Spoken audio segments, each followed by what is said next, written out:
비아 돌라로사라는 말을 들어보신 적이 있습니까? 라틴어인데요. 슬픔의 길 또는 고난의 길이라는 뜻입니다.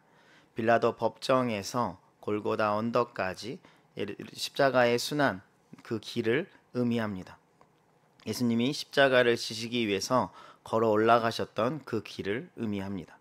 물론 현재 말하는 그 고난의 길은 실제로 예수님이 십자가를 지고 짊어졌던 그 길인지는 확실히 알 수 없지만 어쨌든 그 길은 굉장히 유명해져서 기독교 순례자에게 유명한 순례의 장소가 되고 있습니다. 저도 이스라엘에 가서 성지순례를 가서 그 길을 걸어본 적이 있습니다. 그러면 그 길을 걸으면 막 십자가의 고난과 묵상이 막 절로 나올까요? 아니요. 지금은 그 길 옆에 상점들이 즐비해 있고 심지어 한국어까지 마스터한 외국인들이 계속해서 호객행위를 하고 있습니다. 십자가를 묵상할 시간이 없습니다. 그 길에서 아직도 기억에 남는 장소가 하나 있는데 한쪽 벽면에 큰 돌이 있는데 돌의 색깔이 다른 벽과 유독 차이가 나 있습니다. 심지어 그 돌 앞엔 사람들이 줄도 서 있습니다. 그 돌이 예수님이 십자가를 지시고 올라가시다가 쓰러지면서 손으로 만졌던 돌이라고 그들은 주장합니다. 말도 안 되는 소리죠. 그런데 수많은 순례객들이 그 돌에 자신의 손도 만져보겠다고 줄을 서서 있습니다. 예수님께서 올라가신 그 골고다의 길에 본래의 의미를 잃은 채 장사해서 돈 많이 버는 곳, 신비한 돌덩이 만지는 곳, 그런 장소로 변질되어 가고 있습니다. 그렇다면 성경에 나온 골고다의 길은 도대체 어떤 길일까요? 예수님은 그 길 위에서 무엇을 하셨을까요? 예수님이 사형 선고를 언도받고 나서 그 무거운 십자가를 지시고 골고다 언덕을 올라가십니다. 그런데 이미 예수님이 그 십자가를 지셨을 때는 수많은 채찍과 매를 맞으셨기 때문에 온몸이 만신창이가 되어 있었습니다. 그래서 예수님 홀로 그 무거운 십자가를 들 수가 없었습니다. 이 문제를 해결하기 위해서 자꾸 넘어지는 그 예수님 때문에 이 진행이 되지 않자 로마 병사들은 길을 가던 구레네 사람 시몬을 억지로 붙잡아 와서 예수님이 들고 있는 그 무거운 십자가를 대신 짊어지라고 합니다. 얼떨결에 그는 예수님의 십자가를 대신 짊어진 유일한 사람이 되고 맙니다. 시몬이 그 십자가를 짊어지고 올라가는 동안 예수님도 십자가의 고난을 받으셔야 했기 때문에 십자가 사형을 언도받아서 이제 십자가에 매달려야 하기 때문에 예수님도 온몸이 피투성이었지만 그 길을 걸어 올라가십니다. 수많은 무리들이 그 예수님을 따라오고 있습니다. 어떤 사람들은 정치적인 메시아를 원했는데 예수님이 전혀 그렇지 않고 오히려 사형수가 되어버리니 손가락질하며 욕을 합니다. 또 어떤 사람들은 남들은 다 고쳤는데 자신은 구원하지 못한다며 한심한 듯 쯔쯔쯔합니다. 또 어떤 사람들은 예수님이 십자가의 고난을 받고 계시는 것을 보면서 그 골고다 언덕을 오르시는 걸 보면서 슬퍼하며 함께 울고 있습니다. 예수님 그 울고 있는 무리를 바라보십니다. 특히 그들 중에는 여인들도 많이 포함되어 있었습니다. 예수님이 그들을 향해서 한마디 말씀을 하십니다. 예루살렘의 딸들아, 나를 위하여 울지 말고 너희와 너희의 자녀를 위하여 울라. 내가 지금 고통스러우니 나를 위해서 기도해 달라든지, 아니면 내가 심히 고통스러우니 물 한 잔 가져다 주라든지, 아니면 지금 내 제자가 어디 있는지 빨리 찾아서 데리고 오라든지 하고 싶은 말씀이 많으셨을 텐데 오히려 예수님은 예수님이 위해서 슬피 우는 여인들에게 이제 그만 울고 차라리 그 눈물 아껴서 너나 너의 자녀를 위해서 그 눈물을 흘리라고 합니다. 이 정도면 예수님의 MBTI가 T에 가까울 거라고 생각해요. 전혀 여인들을 공감해 주지 못합니다. 그리고 지금 예수님이 지금 어떤 상황입니까? 예수님은 십자가 고난이라는 자신의 몸 하나 추스르기 힘든 그런 고통의 상황 가운데 계시는데 본인을 걱정해도 시간이 부족할 터인데 지금 남을 걱정하고 있습니다. 골고다 올라가는 이 길 위에서 누구보다 위로받아야 될 대상은 고난의 대상인 예수 그리스도인데 오히려 그 고난의 대상이신 예수님이 예루살렘의 딸들을 걱정해주고 있습니다. 그런데 예수님이 단지 걱정만 하신 것이 아니라 여인들을 향해서 굉장히 심한 말까지 합니다. 우리 29절 말씀을 같이 읽어볼까요? 29절입니다. 시작. 사람이 말하기를 잉태하지 못하는 이와 해산하지 못한 배와 먹이지 못한 젖이 복이 있다 하리라. 아멘. 예수님은 예루살렘 딸들에게 울지 말라고 말씀하시면서 재앙의 때가 이르면 차라리 불임인 여인이 더 행복할 것이라고 그런 말을 듣는다는 겁니다. 어떻게 자녀를 가진 어머니에게 이런 심한 말을 할 수 있습니까? 이렇게 말씀하신 이유는 앞으로 예루살렘에 다가올 그 고난이 어마어마하다는 겁니다. 그들의 자녀들이 도저히 감당할 수 없는 큰 재난이 앞으로 닥쳐올 거라는 겁니다. 그러니 그런 고난은 차라리 경험하지 않도록 아예 차라리 태어나지 않았으면 더 좋았겠다라고 말씀하십니다. 도대체 그들이 당할 고난이 얼마나 어마어마하길래 예수님이 이렇게까지 태어나지 않았으면 좋겠다라고 말씀하시는 걸까요? 예수님은 그들에게 이 고난이 마치 산이 쏟아져 내려오는 것 같다고 말합니다. 만약에 어떤 사람이 산사태 앞에 딱 서 있다면 그 사람은 아무런 저항을 하지 못한 채 그대로 휩쓸려 가서 죽음을 맞이하게 될 겁니다. 앞으로 예루살렘에 닥쳐올 고난은 이와 같아서 갑작스러운 재난이 임하게 돼서 그들은 두려움에 떨려 고통받겠지만 절대 피할 수 없다는 겁니다. 그래서 예수님은 예수님을 위해서 울지 말고 너희와 너희의 자녀를 위해서 울라는 겁니다. 십자가의 고난과 견줄 만한 이 예루살렘에 향한 이 고난은 도대체 무엇을 말할까요? 성경학자들은 이 고난을 예루살렘의 함락으로 보고 있습니다. AD 66년에 유대인들이 로마의 식민지임에도 불구하고 반란을 일으킵니다. 그래서 1차 유대와 로마가 전쟁이 일어납니다. 그 당시 황제는 유명한 황제인 네로 황제였습니다. 네로 황제는 베스파시아누스를 지휘관으로 해서 이 반란군들을 다 정복하라고 명령을 내립니다. 베스파시아누스는 자신의 아들인 티투스와 함께 이 전쟁에 참여합니다. 유대의 반란군의 총 지도자였던 반대쪽 진영의 가장 총 지휘관은 요세푸스였습니다. 당연히 소수에 불과한 유대군은 로마군을 맞설 수가 없었습니다. 반란군은 계속해서 제압을 당했고 대부분의 유대의 지휘관들은 이방인들에게 나의 죽음을 맡길 수 없다며 제비를 뽑아서 걸리는 2명의 사람이 서로 자결을 하게 하면서 그렇게 죽어갔는데 그 중에 딱 2명만 살아남았습니다. 그 한 명이 유대군 총지휘관인 요세푸스였습니다. 그렇게 살아남은 요세푸스는 민족의 변절자였지만 훗날 유다 역사를 기록하는 저술가가 됩니다. 로마군이 이렇게 지금 유대 지역을 다 평정하고 나갔을 때, 쿠데타를 다 잠식시키고 있을 때 초롱성 같은 예루살렘 성 하나를 놔두고 있었습니다. 이제 이 성만 차지하면 이 쿠데타는 완전히 해결이 되게 됩니다. 물론 로마군이 예루살렘을 정복하는 것은 그리 어려운 일은 아닙니다. 아무리 초롱성 같아도 군대가 이미 모든 지역을 다 점령했기 때문에 이제 여기만 뚫으면 되기 때문에 시간 문제였습니다.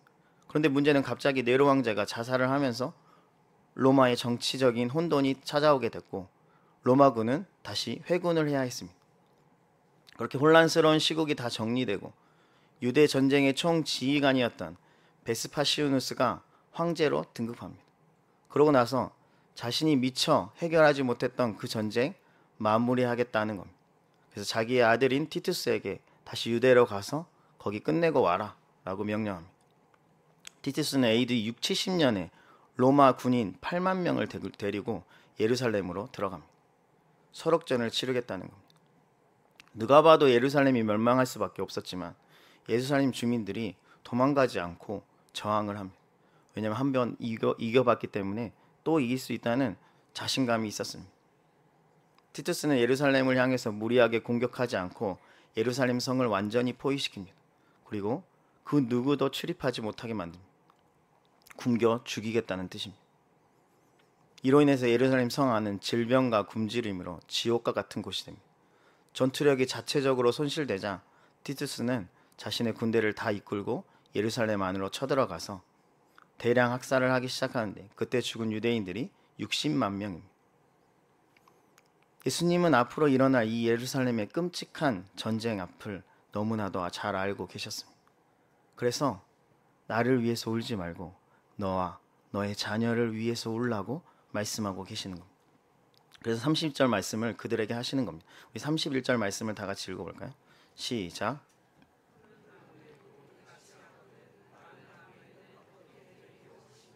아멘.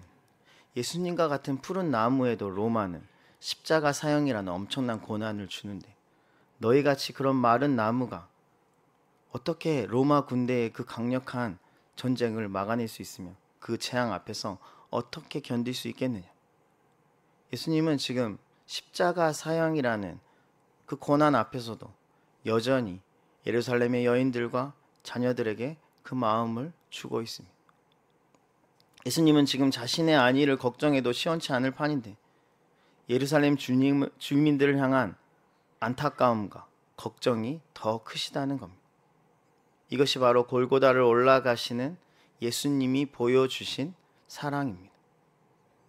사실 골고다 위로 올라가서 그 정점에서 예수님이 보여주신 사랑은, 십자가의 사랑은 우리의 말로 표현할 수 없는 사랑입니다. 죄로 인해서 죽을 수밖에 없던 우리를 구원해 주시기 위해서 예수님이 친히 십자가 사형을 기꺼이 받으신 겁니다. 그래서 골고다의 길은 우리를 향한 예수님의 사랑이라고 말해도 과언이 아닙니다. 골고다를 오르시면서 내디딘 그 걸음 한 걸음에는 우리를 향한 하나님의 사랑, 예수님의 사랑이 다 담겨져 있다는 겁니다. 그래서 그 고통스러운 상황 속에서도 예수님은 골고다 언덕을 오르는 그 발걸음을 멈추지 않았습니다. 십자가를 피해서 다른 곳으로 도망가지도 않았습니다. 심지어 그 고난 속에서도 예루살렘의 딸들을 걱정하고 계셨습니다. 이것이 예수님이 십자가의 길에서 우리에게 보여주신 사랑입니다. 그렇다면 반대로 우리의 인생의 발자국 안에는 무엇이 담겨 있습니까? 어떻게 하면 세상에서 더 빨리 성공할 수 있을까가 담겨 있지 않습니까? 어떻게 하면 더 많은 돈을 벌어서 더 편하게 살 수 있을까가 내 인생의 걸음 안에 담겨 있지 않습니까? 어떻게 하면 내 자녀를 더 좋은 대학, 좋은 직장에 취직시킬 수 있을까? 이런 생각과 고민들이 담겨져 있지 않습니까? 어떻게 하면 더 건강하게 오래오래 살 수 있을까? 이런 고민들이 내 발걸음 안에 담겨져 있지 않습니까? 어떻게 하면 더 행복하고 더 재미있게 살 수 있을까? 이런 내용이 또 담겨져 있지 않습니까? 물론 이런 것이 다 죄라고 말하는 것은 아닙니다. 세상을 살아가기 위해서 필요한 것들입니다. 그런데 우리의 걸음 안에 예수님을 향한 나의 사랑도 포함되어 있어야 하지 않을까? 그 많은 발자국 속에서 단 하나의 발자국 안에라도 예수님을 향한 나의 사랑이 반영되어 있어야 한다는 겁니다. 지금은 고난 주간입니다. 그렇다면 이번 주는 더욱더 내 발걸음 안에 예수님을 향한 나의 사랑이 가득 담겨져 있어야 하지 않을까요? 오늘 하루 여러분의 발걸음 안에는 그런 예수님의 사랑이 담겨져 있었습니까? 혹시 예수님과 전혀 무관한 발걸음을 걷고 있지는 않았습니까? 어떤 선생님들은 방금 이 설교를 듣고 아차차 오늘이 이번 주가 고난 주간이구나 이렇게 깨닫지 않았습니까? 나의 발걸음 안에는 반드시 예수님을 향한 나의 사랑이 담겨져 있어야 합니다. 그러기 위해서 먼저 우리는 예수님을 사랑해야 합니다. 예수님을 사랑해야 내 발걸음 안에 예수님의 사랑을 담을 수 있지 않습니까? 내가 예수님을 사랑하지 않는데요, 어떻게 내 인생의 발걸음 안에 예수님의 사랑을 담을 수 있습니까? 그것은 불가능합니다. 성도님들에게 당신은 예수님을 사랑하십니까? 라고 대답하면 다 네 라고 대답합니다. 오늘 이 자리에서도 제가 여러분에게 분명히 물어보면 여러분 중에 그 어느 누구가 저는 예수님 별론데요 라고 대답하겠습니까? 절대 그렇지 않습니다. 다 예수님 사랑한다고 합니다. 그렇다면 진짜 우리가 예수님을 사랑하고 있을까요? 물론 그것을 알아볼 수 있는 방법은 여러 가지가 있지만 저는 그 중에 한 가지 기준을 내놓고자 합니다. 물론 이 기준이 100% 맞다는 것은 아니지만 이 기준을 통해서 우리는 내가 진짜 예수님을 사랑하고 있는지를 점검해 볼 수 있습니다. 그것이 바로 십자가에 대한 우리의 반응입니다. 앞에서 살펴본 것처럼 십자가는 예수님이 우리를 얼마나 사랑하시는지를 보여주는 겁니다. 자신의 생명을 내어주기까지 내가 너를 이렇게 사랑하고 있다를 보여주시는 겁니다. 그렇다면 그 사랑을 받은 우리는 그 사랑의 십자가 앞에서 당연히 우리도 예수님을 사랑합니다라고 표현하는 것이 마땅합니다. 그것은 의무가 아니라 자연스러운 반응입니다. 예를 들어서 어떤 남자가 커플인데 한 사람이 나는 너를 내 목숨을 다할 만큼 너를 사랑해라고 카톡을 보냈다고 합시다. 그러면 상대편이 그 카톡을 받고 나서 나도 그래 라고 답하는 것이 맞지 않습니까? 그게 의무감으로 해야 하는 겁니까? 사랑하면 당연한 반응입니다. 다시 말해서 십자가 위에서 예수님이 내가 너희를 이렇게 사랑해라고 보여주셨으면 우리는 그 십자가 앞에서 당연히 우리도 예수님을 이렇게 사랑해요라고 답하는 것이, 고백하는 것이 합당하다는 겁니다. 그렇다면 여러분은 예수님의 십자가를 볼 때마다 어떤 마음이 드십니까? 나를 향한 주님의 사랑으로 막 뜨거운 눈물이 흘러내리십니까? 아니면 나의 죄를 해결하기 위해서 십자가에서 예수님이 이렇게 죽으셨는데 내가 또 죄를 짓다니 하면서 철저하게 회개하고 있습니까? 아니면 십자가를 통해서 내가 받은 은혜를 나만 누리는 것이 아니라 다른 사람들에게도 전해야겠다 이런 결단이 서십니까? 아니면 십자가를 보긴 보는데 아무런 생각도 아무런 감정도 들지 않습니까? 이 설교를 준비하면서 제가 십자가를 보긴 보는데 몸이 건조하다는 생각이 들었습니다. 물론 열심히 교회 사역하고 있고 청년부 형제 자매들도 신방하고 있습니다. 그런데 일처럼 하고 있고 예수님을 향한 뜨거운 사랑이 사라졌다는 겁니다. 본당에 들어올 때마다 늘 강단에 있는 십자가를 보는데 봐도 전혀 감흥이 없습니다. 그냥 십자가 등이 켜졌는지 꺼졌는지 확인해서 그냥 십자가 등을 켜고 끄는 일을 하는 그냥 AI 같은 그런 반응을 보이고 있다는 겁니다. 다시 말해서 나를 위해서 십자가에서 예수님께서 물과 피를 다 쏟으셨는데 그 십자가를 바라보는데 감사도 감격도 사라졌습니다. 설교의 황태자라고 불리는 찰스 스펀저 목사님이 계십니다. 이 목사님은 설교에 늘 십자가를 언급합니다.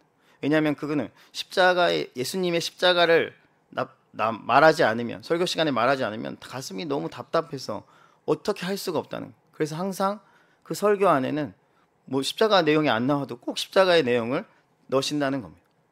그만큼 스펄전 목사님은 십자가를 사랑했고 십자가에 대한 감격으로 사로잡혀 있던 분입니다. 그런데 어느 날 이 스펄전 목사님이 서재에서 흐느껴 울고 계셨습니다. 그때 부인이 그 방에 이렇게 들어와서 의아해하면서 남편에게 왜 울고 있냐고 묻습니다. 그래서 스펄전 목사님이 이렇게 대답합니다. 십자가를 생각해도 더 이상 눈물이 나지 않아요. 스펄전은 십자가의 감격을 잃어버린 자신의 모습을 너무 괴로워하면서 흐느껴 울고 있는 겁니다. 근데 우리 애가 이런 상태 아닙니까? 십자가를 봐도 아무런 감정이 생기지 않습니다. 물론 우리가 사역을 안 하는 것도 아니고 경건훈련을 게을리하는 것도 아닙니다. 나름 최선을 다하고 있습니다. 그런데 언젠가부터 십자가에 대해서 무감각해졌습니다. 그것이 우리 안에 강력하게 자리 잡고 있어서 심지어 그것이 큰 문제인지도 모르고 살아가고 있다는 겁니다. 예수님은 십자가 위에서 우리의 죄를 위해서 자신의 생명을 기꺼이 내어주셨는데 우리는 그 십자가를 바라보면서 그 어떠한 반응도 주저하고 있다면 그것은 심각한 문제입니다. 아까 앞에서 들었던 예를 다시 들어본다면 커플 중에 한 사람이 나는 너를 죽을 만큼 사랑해. 너를 위해 나는 죽을 수 있어. 내 생명 줄 수 있어 라고 카톡을 보냈는데 상대방이 그러든지 말든지 라고 답장을 한다면 어떻게 되겠습니까? 대판 싸우고 헤어지겠죠.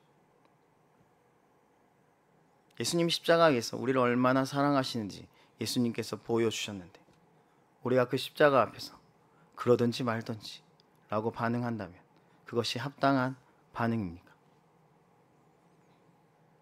우리는 진짜 예수님을 사랑하는 것이 맞습니까? 입이 아니라 마음으로 정직하게 대답해 보시길 바랍니다.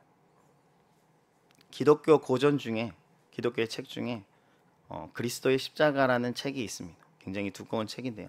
저자는 존 스토트 목사님이시고 십자가에 대한 깊은 묵상이 담겨져 있는 책입니다. 한 번 정도 읽을만 합니다. 그런데 이 책의 페이지가 무려 730페이지가 넘습니다. 그래서 이 책을 한 번 읽는다는 게 그리 쉽지 않습니다.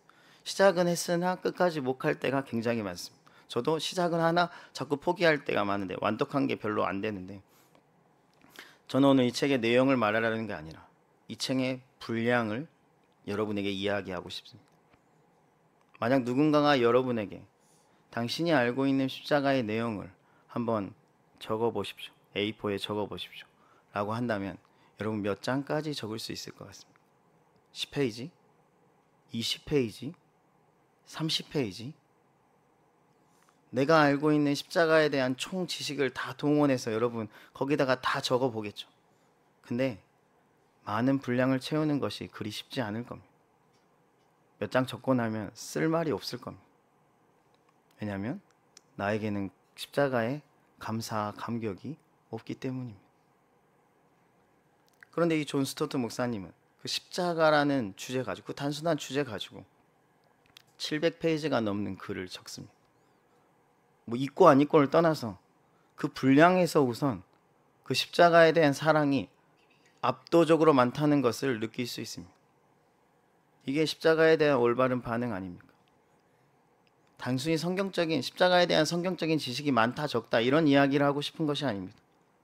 정말 우리에게 십자가의 그 감격이 있습니다.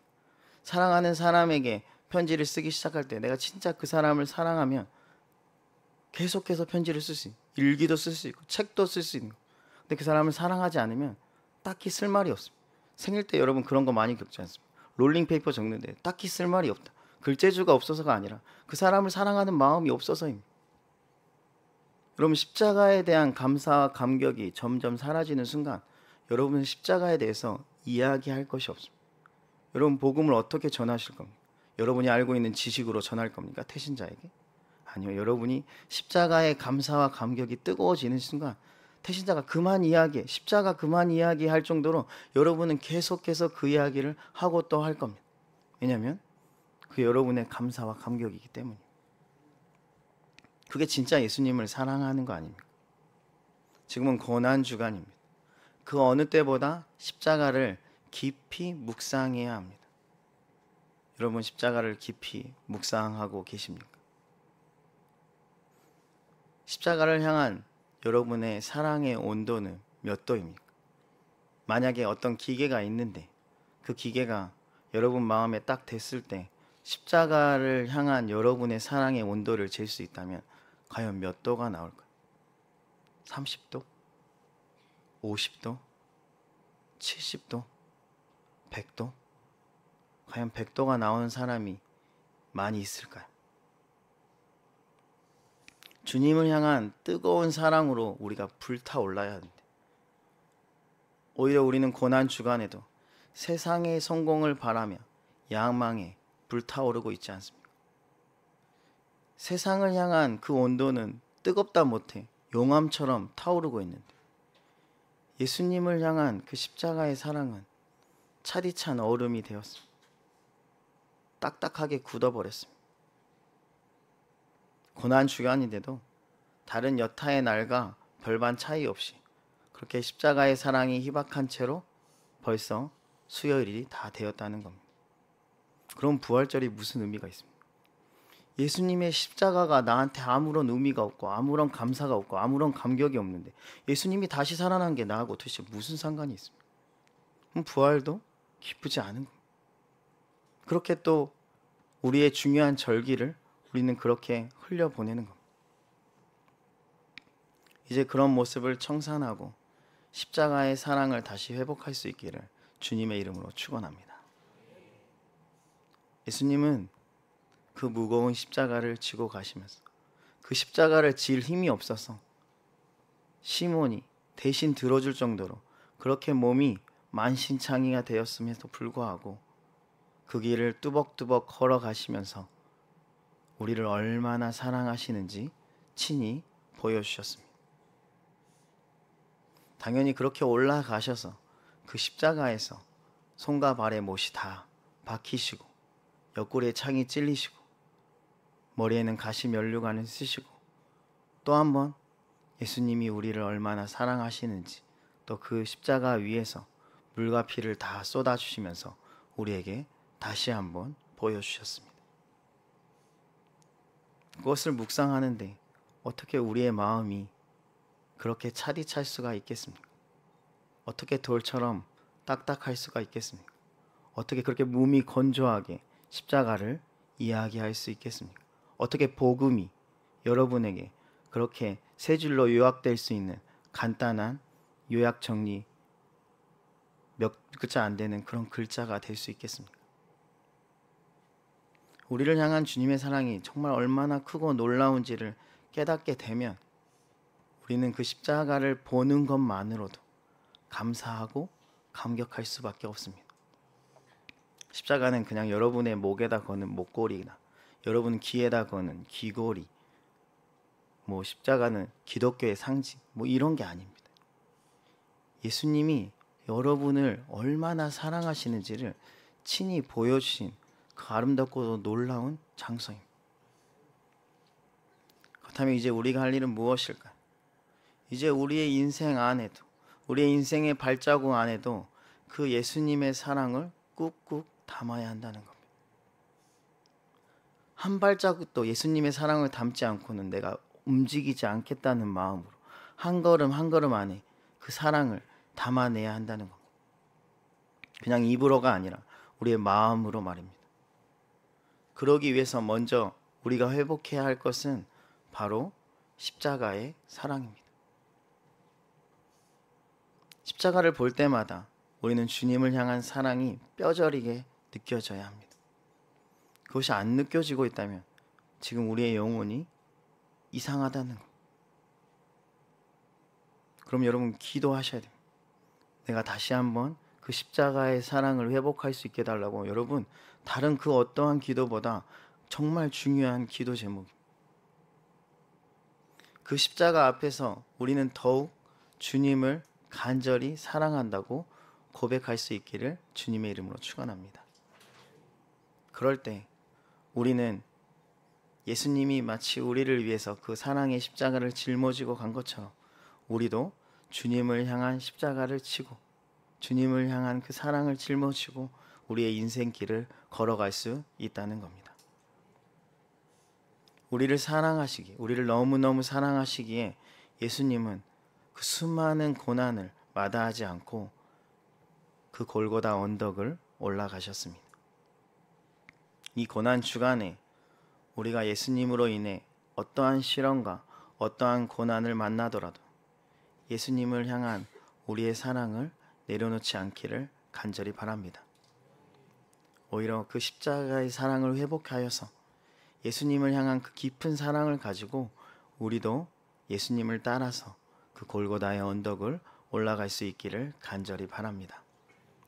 십자가의 사랑이 충만해지는 이 고난 주간이 되셔서 이 남은 고난 주간이 그저 형식적인 고난 주간이 아니라 십자가의 사랑으로 내 마음이 충만하여지고 이제 곧 새생명 축제가 일어나는데 그 새생명 축제 가운데 내가 만난 그 십자가의 사랑을 그들에게 전달해 주어서 그들도 나와 같이 그 십자가의 사랑으로 주님과의 깊은 만남과 새 생명을 얻는 그 놀라운 역사가 일어날 수 있기를 주님의 이름으로 축원합니다. 우리 찬양하겠습니다. 주님 가신 길 십자가의 길 같이 찬양하겠습니다. 가사를 생각하면서 같이 찬양했으면 좋겠습니다.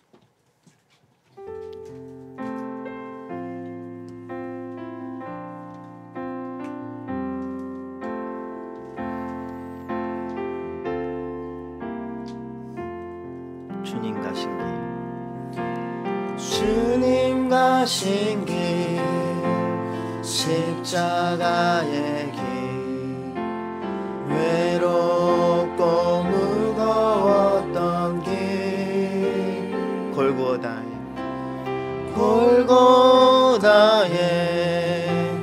거친 언덕길, 지치신 주님의 모습. 다시 한번 주님 가신 길 십자가의 길, 주님 가신 길 십자가의 길, 외롭고 무거웠던 길, 골고다의 거친 언덕길, 지치신 주님의 모습. 오 나의 주님, 오 나의 주님 용서하소서.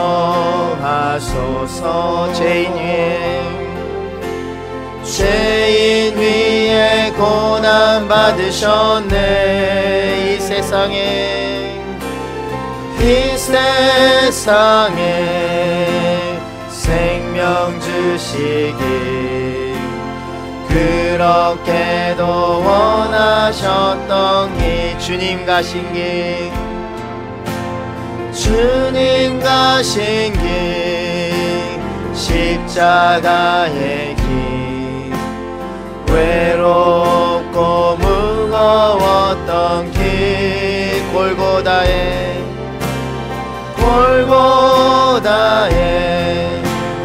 거친 언덕길 지치신 주님의 모습 오 나의 주님 오 나의 주님 용서하소서 죄인 위에 고난 받으셨네 죄인 위에 고난 받으셨네 이 세상에 생명 주시길 이 세상에 생명 주시길 그렇게도 우리 다시 한번 찬양하겠습니다. 주님 가신 길 십자가의 길 주님 가신 길 십자가 외롭고 무거웠던 길 외롭고 무거웠던 길 골고다의 거친 언덕길